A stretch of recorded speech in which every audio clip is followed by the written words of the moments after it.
Welcome to the Apeiron Life podcast. Today we have special guest, our head of nutrition, Ms. Jay Berman, and we're excited to have you. A little bit of quick background about Jay. Jay worked in few startups before she came to Apeiron, as well did a big research project at Stanford University with Professor Chris Gardner. Christopher Gardner, yep. Yes, and we're lucky to have you in here today. So Jay, how about tell us a little bit about your journey as a nutritionist / RD, registered dietitian?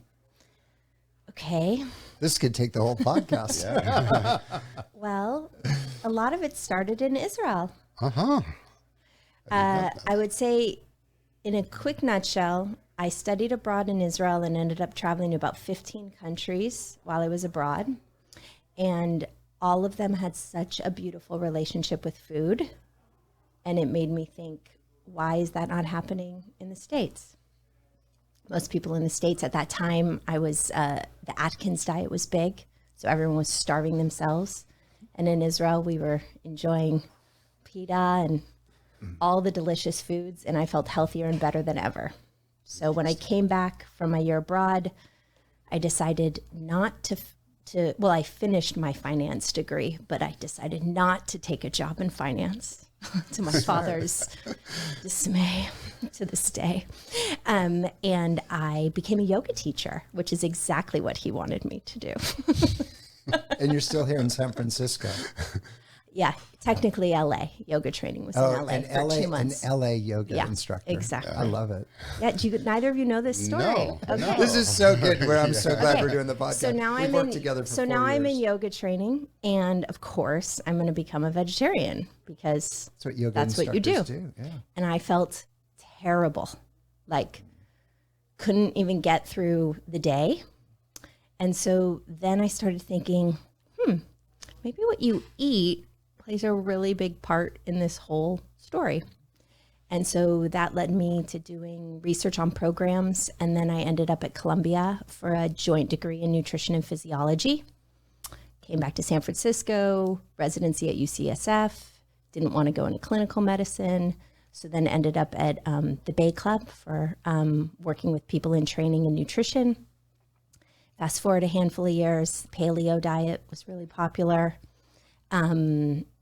Contradicted everything I learned in school. I was getting really frustrated with my clients because none of them actually wanted to create behavior change. So I thought I'd go back for my PhD, which on a long thing led me to Christopher Gardner at Stanford. And so then I was a research dietitian for the Diet Fits study, which compared low carb and low fat diets. And the conclusion was they both work as long as you're motivated to actually create change. And then there was a for-profit company that was doing what Stanford was doing called Habit. And then that led me to here. So Habit was kind of trying to create personalized nutrition for the masses, but that's really hard to do at a scalable level. And so Apeiron is kind of the flip of that. Like, let's start at the highest of end, figure out what works, and then think about how to bring it to the masses. And I've been here for over 5 years. Incredible. Longest serving employee. That's right. Yeah. So, Yes. so Still this, standing. I kind of want to jump in because you come to, cool background, and you come to Apeiron Life. There's really nobody here, just the founders, and you have a couple other colleagues. So you're basically like out on the range. You're going to build your own place. You can do this however you want to do this. So when you were talking to the founders of Apeiron Life, how did you kind of pitch them on, this is what we should do for nutrition? You've seen it, you've felt it, you've been around it, you've worked in it. What was your kind of approach to the founders to say, hey, we have a chance here to do something really kind of fun, special, and interesting in nutrition? What was your kind of philosophies coming in? I know a couple of these, but I want to hear them again. Yeah. So, I remember Mark asked me talked to me in my interview, like, we want to learn. And Mark, this is Mark. There's 3 founders at Apeiron Life. He's talking about one of them, Mark. Yep, Guillet. Yep. He said, we want to learn from all the, I think he used the word failures. Like, we want to learn from all the failures you've experienced, because the startup that I worked at, Habit, didn't work. And then there were so many ups and downs in the study at Stanford. I mean, overall, the study was a success, but in some ways, there was like, all it showed was both diets work. So that was like in some ways not the ideal scenario. And so my greatest learning, which is, I'm so grateful that it's now part of the program here, is whole real foods and thinking in a food group's way. So and even just reflecting my story back to you, so much of it has to do with fad diets, right? Like Atkins, paleo, low carb, low fat. And I mean, I just don't believe in any of those. I believe in whole real foods, and I believe in thinking about food groups so that you can pay attention to, when you look at a plate, you should see your protein, you should see your vegetable, you should see your starch. You should be aware of what you're eating. And so within a week, I was able to create the, very, very V1 iteration of the nutrition assessment tool that I wanted to create. Now, when I started here, they thought I could just do this part-time. They thought nutrition and, client advocacy was just going to be a part-time gig, but that changed real quick, because while exercise plays a really big role in our assessment and in our programming, if you do not have the food and the behavior change, nothing's going to stick.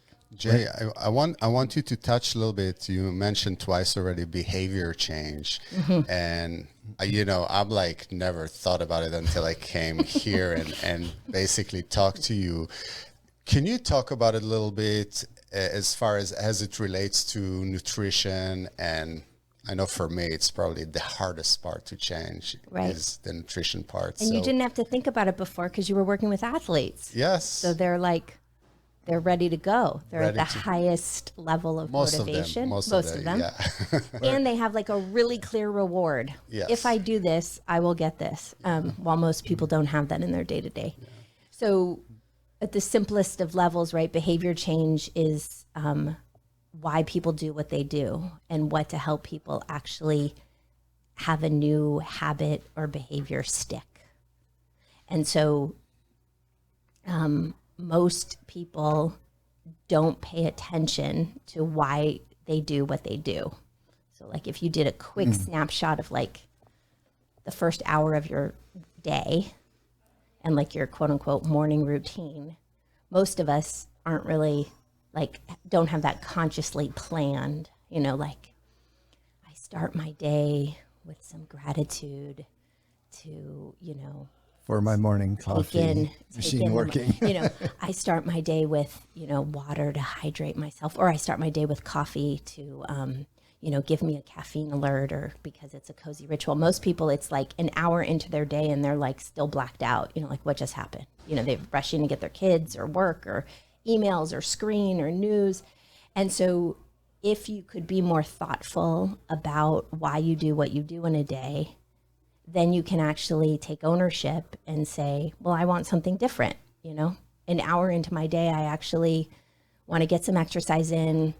I want my bowels to be working, and I want some nutrients in my system. Okay, if that's what I want, then what do I have to do to get there? So it's not very sexy, and it takes ownership, and it takes humility to be like, wow, this is really hard, but I need to think about how to do this. But when you start to layer in some of those habits and behaviors, the results you experience are health and improved well-being.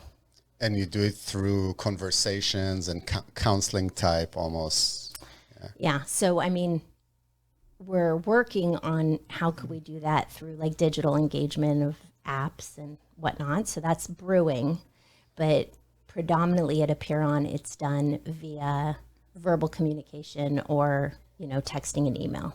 And so we're asking clients, like, you said that you wanted to get really strong this year. That was really important to you. and we told you that, your muscle mass, body composition is low, and you're struggling in these areas of strength.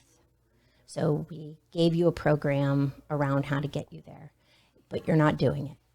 You don't want to set up the training sessions. You don't want to do the workouts at home. You don't want to use the app we sent you with the workouts. You don't want to do the 5-minute workouts. No judgment, all good. But if you actually want to get strong, what's getting in your way of getting there? Another great example of our clients is, of course, nutrition with, I want to lose weight. I want to eat healthier. I don't want to go on a medication, so I want to use food for medication. Great. Okay. It's 3 months in, 6 months in.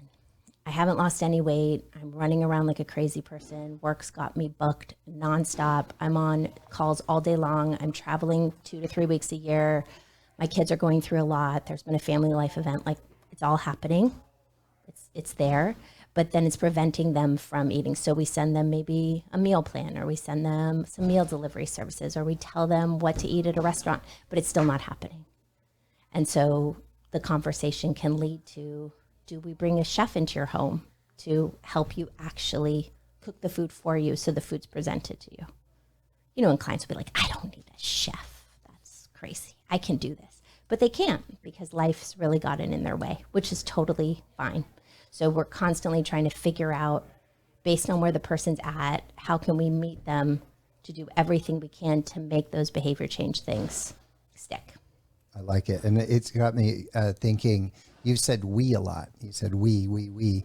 So when you got to Apeiron, there was no we, it was you, but then you got to build a team. So how do you bring in like-minded individuals? What are you looking for when you try to create a team that can engage with Silicon Valley executive who's super busy, and they have wants and they even have needs, but they're not quite sure on their strategy or their action plan on how to make it happen? What kind of people do you think help these busy people you're talking about get where they want to get to? Yes, I've got a very good team. And at this point, well, I mean, I've always said we, but at this point I definitely say we, because I feel like they're like totally killing it, and doing such a wonderful job. Okay, so I'm a big fan of registered dietitians. Yep. So my whole team is registered dietitians. The definition or the difference between a registered dietitian and a nutritionist is RDs need to go through a certain amount of training and take a test and stay credentialed. Nutrition, there are a variety of different credentials out there, but there's no standardization to that word. So anyone could make a business card and call themselves a nutritionist at this time. Some are really qualified and some aren't. Mm-hmm. So everyone on my team's a dietitian, and in interviewing them, and I'm smiling as I look at David because you were with me as I interviewed Heather, and I was like making sure she said, certain things. So whole real foods is a really big one for me. And hit real quick. There was a saying when I first met you, because you hit me, you said, Dave, I believe in whole real foods. And I said, I got you, I think. And you said, I think you saw me maybe days, and you said something about pull it. If what is it? Pull it from the earth, or it has a mother. That's right. Then we're talking whole real food. Got it. It was my colleague Mandy who created that at Stanford. And I applaud Christopher Gardner, because in the study design he did, he insisted on whole real foods being the main message of the study, which really goes against nutrition science, right? Nutrition science is all about calories and macros and just make the quantified numbers work. But he wanted to create a study that emphasized whole real foods. So now, I was going to say, you got these women, they're dietitians. Yep. And they believe in whole real foods. And then they believe in behavior change. That's what I was going to know. So let me ask you about whole real foods. Yes. Is cheese whole real food? Yes. It's just a form of dairy, one ingredient. Yes. Okay. Don't so worry, that's like, you can eat cheese. I'm asking about like some things are processed in the while they're making it. So just to understand the definition, because for me, I'm just. Yeah. So it's there's processing that makes food, right? Like, so bread is still a whole real food, assuming that it doesn't have like 20 ingredients in it, or pastas made of wheat. or so it can be in a box or a package. Okay. But when you're looking at the label, the ingredients section only has, a handful of ingredients, and every ingredient is something that you can understand what it is. Got it. So now I'm with this team, and I'm thinking it might be fun to talk a little bit about, like, if you lived with somebody, you could see how they eat, you could see the relationship with food, and you could see what they were doing. But you don't have that luxury. You're going to have a client comes into your team. You've already described them, a lot of them, very entrepreneurial, creative, intellectually capable, busy, fitting a lot in their lives, very ambitious. They want to live a healthy life. And you're going to start to talk to them about food, but you don't know much about food. So what are the tools? How do you and your team, how do you start to chip away at understanding where they're at and what they might need? I'm only looking at something because I want to make sure I say it right, because we just designed something new. Oh, I love that. And I want to make sure I use the correct wording. Yep. So in a typical one-on-one consult that we do here at Apeiron, you would do what's called a 24-hour recall. So you ask someone, walk me through a typical day of food. And you can learn quite a bit about a person, right? So many people, you say, walk me through a day of food, and they have no idea. Yeah. And then you say, like, okay, what did you eat for breakfast this morning? And they're like, breakfast? I don't know. A very common answer would be like, I eat what's in the fridge.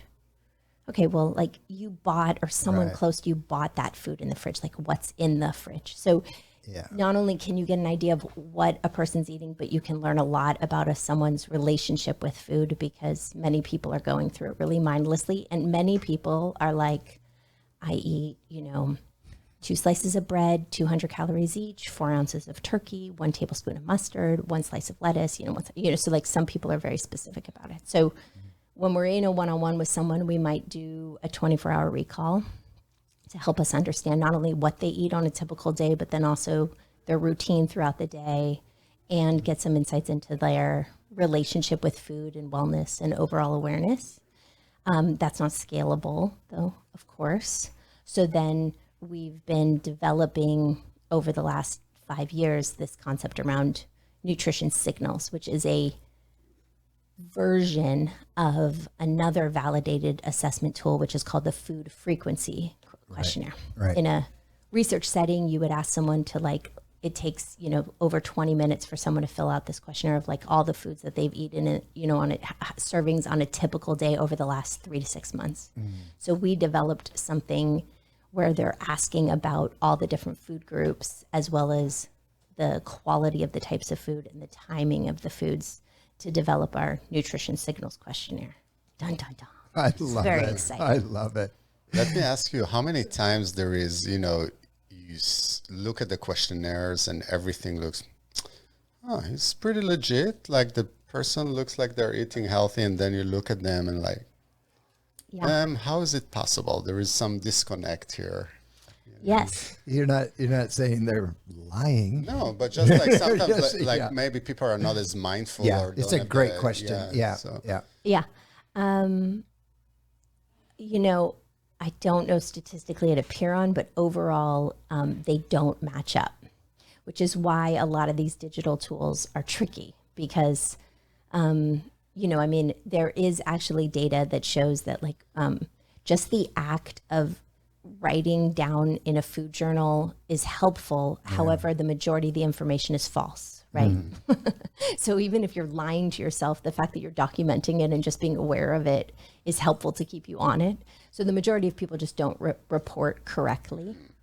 And when it comes to food, you forget. You just forget. Yeah. I just recently, even though I've been, a dietitian for 20 years, I just recently bought a food scale, not for nutrition reasons, but because I started baking sourdough bread. Okay. And so I had to buy a food scale because they're so specific about the whole thing. So then I thought, this will be fun. Let me just start weighing what's 4 ounces of protein. Because I usually just, ballpark it with my hand or whatever. But boy, it's helpful to like really see the number. This is what, Yep. Calibrate. yeah. Yep. And, you know, I mean, that's impossible to do on a regular basis in life. And food, you know, is a drug. It's crackalicious, you know? So like, you don't really want to acknowledge like just how much you've eaten and how much sugar, how much added milk, or how much cheese, or how much whatever, or how much alcohol you're eating. So, you know, again, it goes back to the behavioral part of it. A lot of this is just really emotionally tender for folks, but people don't really like to talk about how emotionally tender it is. So it's a very delicate dance. That made me think of two things. I don't know. I want to park one and then start. So one theme that I think would be really fun to talk about is, you said something earlier in the podcast. You said no judgment.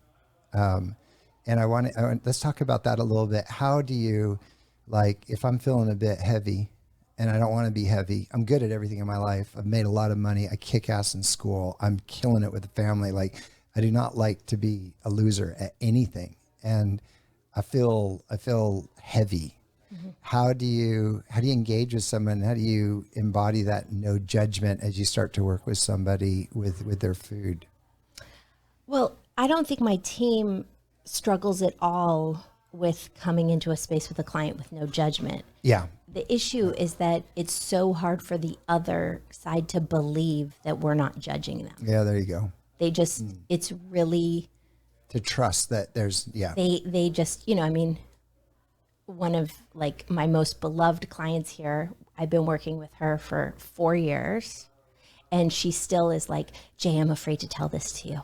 I'm like, I don't know why you're afraid. I'm not going to. So it's really hard to believe that someone isn't judging. Plus, and this is another area where the wellness industry can really screw this one up, in my opinion, is being compassionate doesn't mean, you know, rainbows and unicorns nice. So sometimes the most compassionate thing you can say to someone is, you are overweight. right. And it's really harming your health. Yeah. And you and I've been meeting every month for a year, and you've made no changes. Yeah. What do you want to do? How can I assist you? Yeah. So compassion is thrown out a lot and is often associated with being kind, as in nice. But compassion in proper counseling can also be fierce, and when it's just honest, but honest without judgment. So it's not, you suck. Yeah. How, Yeah. you know, you are a failure. I'm disappointed in you. Yeah, I'm disappointed in you. Or like, I can't believe you still haven't lost any weight. Which they may have heard their whole life. And they might be telling themselves. Yeah. But we are just presenting, you know, space to let the truth live and attempt to problem solve. Yeah. So it's tough. The other part of the problem solve is we often, and this goes for the exercise team as well, we often just want to do one thing. Yeah. You know? Yeah. Have one more glass of water instead of one more glass of wine. That's it. But often in, you know, our modern culture, it's like, I've got to, you know, go on the cleanse. I've got to completely go dry of alcohol. I've got to start training for a marathon. I've got to go to every single strength workout, and I should see results in a minute. And, you know, it's years. You know, we have clients who, another beloved client, he's been working with us for at least 3 years. And he just emailed me like 2 months ago, Jay, I think I get what you're trying to tell me. How's that? Sticking, you know? Yeah. And so I think sometimes these things just take time, even though not we, but many want to believe it can happen really quickly. Yeah. Marginal gains over long period of times. Yeah. Yeah. Just, I mean, I think it's sexy. But then again, I think the tortoise is cool and not the hare. So, you know, I think especially when he wins the race. That's exactly. When he's But most don't really associate with that. So it's a tricky part of what we do. And exercise, you have it a little bit easier. It's still very difficult, but you have a little bit easier because every single person after an hour workout feels better, no matter what. Yeah. Well, just endorphin rush. Endorphins, or pump, even if you just stretched and mobilized them because they were really feeling so terrible, like, or you got some endorphins going. I mean, I was a personal trainer for 10 years and no matter what, they felt better. But nutrition, sometimes at the end of the session, you're like, Right. this is difficult. I would have loved to have that extra cookie. Yeah. I know, I mean, we could go for a while. I think my kind of final comment that I'd be really interested in, or a theme that I'd be interested in you talking about, is you could be a dietitian and go work with a group of clients almost anywhere in the world. And you could decide what type of people you want to work with. Here at Apeiron Life, you get to work with technology and a larger team. Could you talk a bit about, does it feel like a superpower? Does it feel like a different environment that, you alone trying to help somebody versus you? And you talked about, strength and conditioning staff and maybe sleep experts and access to testing technology and access to wearable technology. What's it like being, someone, just you and the client, that's it, versus you and a team and the client? How does that feel? Yeah. I mean, once you go holistic, you can't go back. Yeah, mark that one down. That's there's a quote. There's a quote. I mean, it's very difficult to imagine not being able to collaborate with all the different systems. At UCSF, I was trained to work interdisciplinary. So, and then I was trained, at Columbia in nutrition and exercise. So those two always went together. And then behavior change. Like, I can't just put someone on some calorie plan without knowing the psychological story. So I've really never been able to think in that silo of nutrition only, since everything feeds off each other, no pun intended. But here it is really tricky, I mean, it's really tricky in the best of ways. Like, we're spoiled rotten. I mean, we have such an ability to have, experts at the ready available in all the different components of things to help answer the story. So, yeah. I mean, there's a one meeting meeting we're doing that I don't sit in on as much now, but the rounds meeting you have.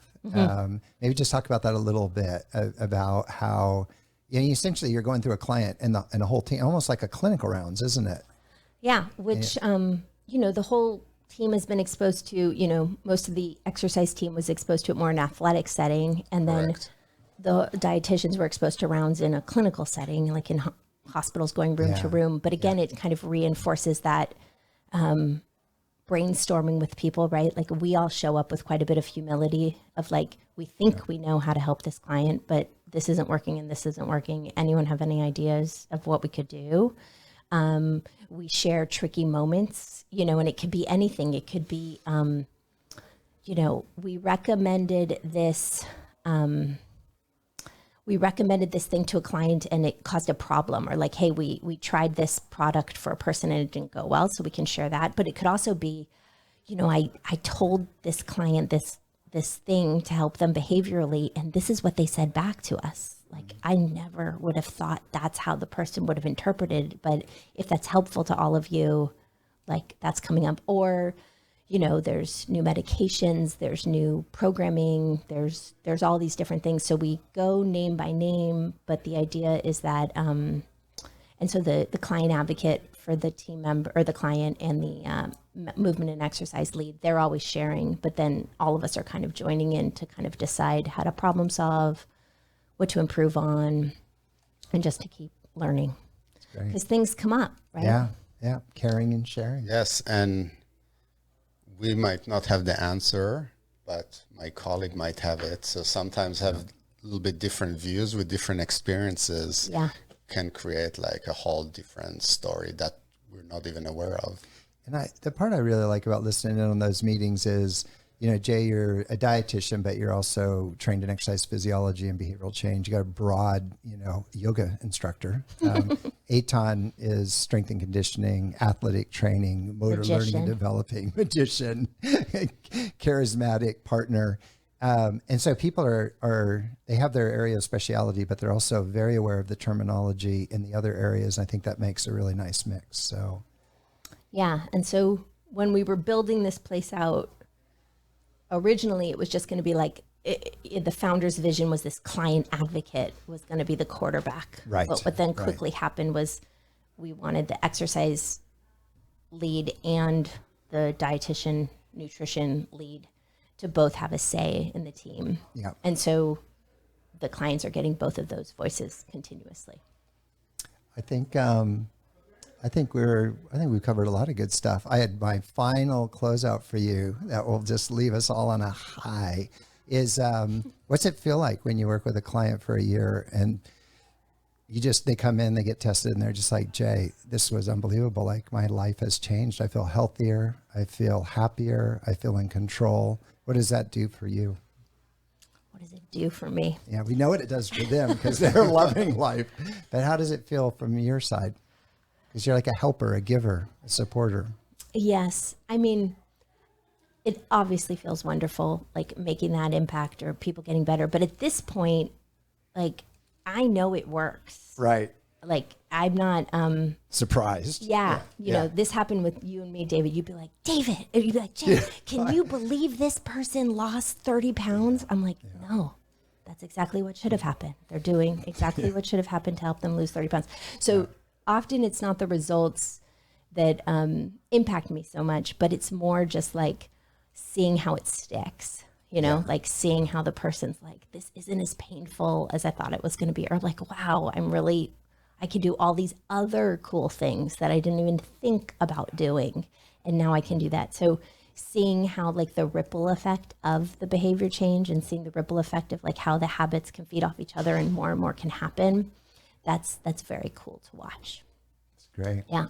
Yeah, I can think just on top of my head, even like someone with knee pain that was here and, you know, the dietitian helped them to lose weight, and you don't think about it in relation to knee pain, but then just the weight of the knees, knee pain decreased significantly. So it affects areas all around the body in a ways that sometimes we don't think on top of our head. Just incredible. Yeah. It's pretty cool. Well, you brought us in, Eitan. I think you can take us out. Okay, Jay Behrman, thank you very much for your time here at the Apeiron Life podcast. And we hope to see you again with some other topics and subjects in the future. Sounds great. Thanks, Jay. I want to come back. Thank you.